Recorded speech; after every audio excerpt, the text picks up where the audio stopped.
Hello les investisseurs, j'espère que vous allez bien et bienvenue dans ce nouvel épisode dans lequel je vous propose de parler des résultats de Google pour le premier trimestre 2025. L'entreprise devrait ouvrir à plus de 4% à la hausse en bourse, autour des 168 dollars au moment où je vous fais cette vidéo. Et je vous la traite tout simplement parce qu'on est dans la saison des résultats, donc là les 2 semaines qu'on a vont être assez intenses en termes de résultats. On va d'abord regarder ce qui a été annoncé, les chiffres, et ensuite je vous parlerai de ma valorisation. J'ai mis à jour aussi mon analyse, donc j'ai un nouveau prix qui pourrait m'intéresser à l'achat. Cependant, vu que j'ai déjà une position, je vous ferai aussi une conclusion vous disant si oui, je continue à faire grossir ma position ou pas. Comme d'habitude, je vous la partage si j'en ai une. J'ai 45 actions, 7500 dollars et quelques pour un prix de revient unitaire à 108 dollars. À savoir qu'à l'époque, on l'achetait quand plus personne n'en voulait, en novembre, décembre 2022 et début 2023, quand ChatGPT avait tué Google, que le business était fini. En tout cas, c'est ce qu'on pouvait lire à gauche, à droite, etc. Bref, on y reviendra. Évidemment, comme d'habitude, il s'agit en aucun cas de conseil en investissement. Je vous partage ma vision des choses, ce que je fais, mais au final, vous prenez vos propres décisions. Alors, l'entreprise a annoncé une croissance en 12 mois glissant du premier trimestre 2024 au premier trimestre 2025, plus 12% de croissance au chiffre d'affaires, plus 14% si on était en monnaie constante, en taux de change constant, je veux dire. Ce qui est intéressant au niveau de l'analyse, c'est que vous voyez, pour tout 2024, ils ont fait 350 milliards de chiffre d'affaires et mon analyse, on était à 350,4 milliards. Donc j'étais pas loin du tout des chiffres qui ont été faits par l'entreprise et c'est pas étonnant du coup qu'on soit sur un prix aujourd'hui qui soit pas loin du prix que je voulais bien payer il y a un an. Et j'ai remis mes chiffres à jour, je vous les partagerai. Mais donc l'entreprise est clairement en ligne avec mes prévisions. Il continue à confirmer qu'il voit beaucoup de croissance, notamment avec tout ce qui est intelligence artificielle.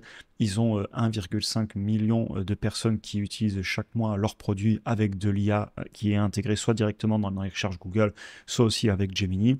Ils ont 270 millions de personnes qui sont abonnées notamment à YouTube Premium et à Google One. Et ils ont toujours beaucoup de croissance sur le cloud. Si je vous amène directement dans les documents financiers, donc comme je vous le disais, on a une bonne croissance sur le chiffre d'affaires là en un an, en 12 mois glissant, qui est en ligne avec ce que j'avais prévu. De souvenir, j'avais dû mettre dans mon analyse 14%, c'est ce qu'ils ont fait. Si on descend un petit peu, globalement, on a de la croissance pratiquement de partout. Donc, les recherches Google qui devaient être tuées il y a 2 ans à cause de ChatGPT, je dis ça avec beaucoup d'humour, mais vous allez voir après, je le surveille quand même parce que la réalité, c'est que les IA, elles sont vraiment utiles. Je les utilise au quotidien et en effet, il ne faut pas que Google rate le coche. Ce qui était marrant, c'est juste qu'on avait enterré l'entreprise et à l'époque, on avait pu la payer à un prix qu'on ne reverra peut-être pas de sitôt. Mais bon, c'est important des fois de se rappeler de ce qui s'est passé à l'époque. D'ailleurs, c'est ce que je vous dis plus tard.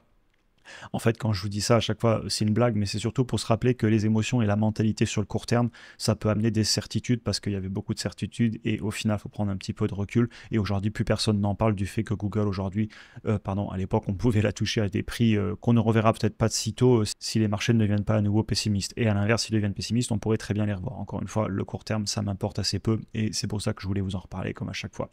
Évidemment, on a beaucoup d'évolutions sur l'IA. Et il faut que Google ne rate pas le coche. Et s'il le rate, eh bien, j'hésiterai pas à pivoter au niveau de ma position. Donc oui, il faut surveiller toutes les entreprises quand on les a en portefeuille. Pareil, les procès sur l'anticoncurrence qu'ils ont, il y a pas mal de choses à surveiller. Et l'analyse qualitative, elle doit être très poussée pour moi avant d'investir sur quelque entreprise qu'elle soit. Bref, je reviens à ce que je disais, la publicité continue d'accélérer, les abonnements aussi. Le seul endroit où on ralentit un petit peu, c'est ce qu'ils appellent le Google Network. Donc ça, c'est les publicités qui sont mises souvent chez les partenaires, sur les sites internet, etc. Et sinon, globalement, on a toujours de la croissance. Pareil, la croissance sur le cloud, elle est très élevée. Je vous laisserai tout faire les pourcentages à la calculette. Ils ont aussi annoncé qu'ils allaient continuer leur achat massif d'actions. Vous voyez ici, ils ont annoncé qu'ils ont validé pour à nouveau 70 milliards de dollars de rachat d'actions. Je souris parce que c'est très élevé. Au niveau du cash, ils en ont 95 milliards, ils n'ont pratiquement pas de dette long terme, vous voyez ici un petit peu plus de 10 milliards. Le net income a explosé, ce qui nous ramène aussi sur le fait que les marges sur le court terme, elles sont en train d'exploser. Par contre, sur le long terme, dans mon analyse, je ne me suis pas amusé à mettre plus de 30% de marge nette. Je me suis mis beaucoup plus bas parce que je veux être raisonnable, évidemment, dans mes chiffres. Cependant, ils sont en train d'exploser et en grande partie parce que ils ont eu à enregistrer un bénéfice exceptionnel de 8 milliards de dollars pour un investissement. Et c'est bien amusant parce que l'investissement, c'est SpaceX. Et j'ai souvent mentionné que j'apprécie Google en grande partie parce que c'était une façon de s'exposer aussi sur SpaceX. Et ils en ont profité sur ce trimestre. Évidemment, sur le long terme, ce ne sera pas le cas puisque c'était un événement à enregistrer qu'une fois dans les résultats. Il n'empêche que ça a fait du bien. Il continue à avoir des compensations en actions destinées aux employés, ce qui n'est pas un problème pour moi si ça permet de conserver des employés performants. et la direction aussi. Et au niveau du cash issu des opérations, là, c'est quand même des chiffres impressionnants. 36 milliards de dollars de cash issu des opérations par trimestre, ce trimestre.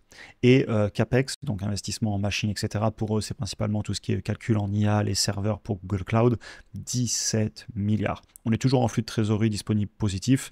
On voit qu'ils rachètent massivement des actions avec ce flux de trésor. Ils payent un dividende, mais qui est quand même beaucoup plus bas. Et globalement, l'entreprise, c'est vraiment une forteresse, c'est vraiment un château fort en termes de bilan comptable, de génération de cash, etc. Je ne sais pas si vous vous rendez compte, mais là, on est en train de regarder sur un trimestre. Vous faites ça x4 pour l'année. On est vraiment sur des montants très élevés. Cette entreprise est une vraie machine à cash. Est-ce que ça continuera? Il faudra le surveiller, notamment avec tout ce qui est l'IA. Il pourra avoir des disruptions. Mais pour l'instant, ils tiennent bien le choc. Et d'ailleurs, moi, au quotidien, j'utilise Gemini et Grok. J'utilise plus spécialement ChatGPT. Et on verra qui gagnera la bataille de l'IA. Pour moi, il n'y en aura pas qu'un. Il y en aura certainement plusieurs, puisque au final, la donnée écrite, le savoir, il est connu de tous. Et donc, les modèles, ils sont tous un peu en train de faire la même chose. C'est qu'une histoire de puissance de calcul et de CAPEX, à mon avis, qui serait d'ailleurs plutôt différent dans l'intelligence artificielle dans le monde réel. On en avait parlé il n'y a pas longtemps dans une autre vidéo. Ils ont de la croissance de partout, États-Unis, IMEA, donc Europe, Middle East, Afrique, APAC, donc Asie-Pacifique, les autres Amériques, voilà. Globalement, on a de la croissance de partout, rien à dire. Alors du coup, j'ai remis mes chiffres à jour. Jusqu'il y a encore peu, je voulais bien payer l'entreprise jusqu'à 153 $. Encore une fois, ces chiffres, c'est pas quelque chose de complètement psychorigide. L'idée, c'est de trouver à un moment un prix à payer, parce que si on fixe pas une limite, eh bien, on n'a pas une stratégie rationnelle. Alors évidemment, on n'est pas à quelques dollars près, mais l'idée à un moment, c'est de trouver une estimation de combien on voudrait payer le business aujourd'hui pour faire du retour sur investissement dans le futur, d'après nos projections, nos analyses et en rentrant nos propres prévisions. Parce que si on ne fait pas ça, il y a un moment, on achète une entreprise parce qu'on a entendu quelque chose à gauche, à droite, mais on ne l'a pas écrit quelque part et on ne se base pas sur du rationnel, ce qui peut clairement nous amener à oublier pourquoi on a acheté l'entreprise et à paniquer le jour où elle baisse ou alors FOMO le jour où elle monte. Bref. J'ai remis à jour tous mes chiffres et donc on est aujourd'hui sur un prix qui ne me choque pas. On voit qu'on va ouvrir à 168 $ et des poussières, ce qui fait qu'on est sur un nouveau prix que je serais prêt à payer aujourd'hui, là, un petit peu plus de 170 $. Donc encore une fois, la valorisation ne me choque pas du tout et je comprends que des personnes s'y intéressent. Petit instant publicité pour ceux qui veulent accéder à tous mes fichiers, à toute la formation vidéo sur comment mener une analyse et avoir une stratégie d'investissement sur le long terme, l'accès aussi à mon portefeuille, toutes les vidéos exclusives que je fais chaque semaine, les séances de travail, les analyses, revues de portefeuille, etc. Eh bien, vous pouvez regarder le premier lien en description, ça vous amènera vers la page de présentation du programme et vous pouvez réserver un appel avec moi-même pour que je réponde à toutes vos questions avant de nous rejoindre. Passons maintenant à la conclusion. Alors, est-ce que je vends, est-ce que je conserve, est-ce que j'achète la baisse, sachant qu'effectivement, l'entreprise, vous voyez qu'il y a encore quelques mois, on était à plus des 200 $, aujourd'hui on est sous les 170 $.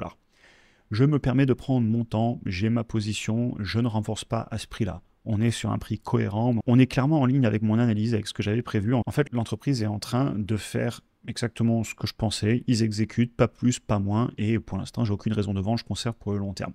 Donc rien à signaler au niveau de la valorisation. Par contre, je vais continuer à monitorer le titre, car évidemment qu'il y a de la concurrence au coin de la rue, notamment sur les recherches, sur l'IA. Par contre, je vais continuer clairement à surveiller tout ce qui est les décisions aussi de gouvernance au niveau de l'entreprise. Est-ce qu'ils vont pas rater des tournants parce qu'il y a beaucoup de changements dans ce secteur, à mon avis. Et à noter aussi qu'ils sont très présents dans les principaux indices États-Unis, donc S&P 500, Nasdaq. Donc si vous avez de l'ETF, vous êtes très certainement exposé à ce titre. Je conserve donc ma position. Je n'en achète pas spécialement parce que je vois d'autres opportunités et des meilleures affaires. Et pour moi, on est juste au bon prix. On n'est pas sur l'affaire du siècle. Cependant, je comprends que l'entreprise ouvre à la hausse en bourse vu les très bons résultats qu'elle a eus. Je vous souhaite une excellente journée et on se retrouve très bientôt pour un prochain épisode.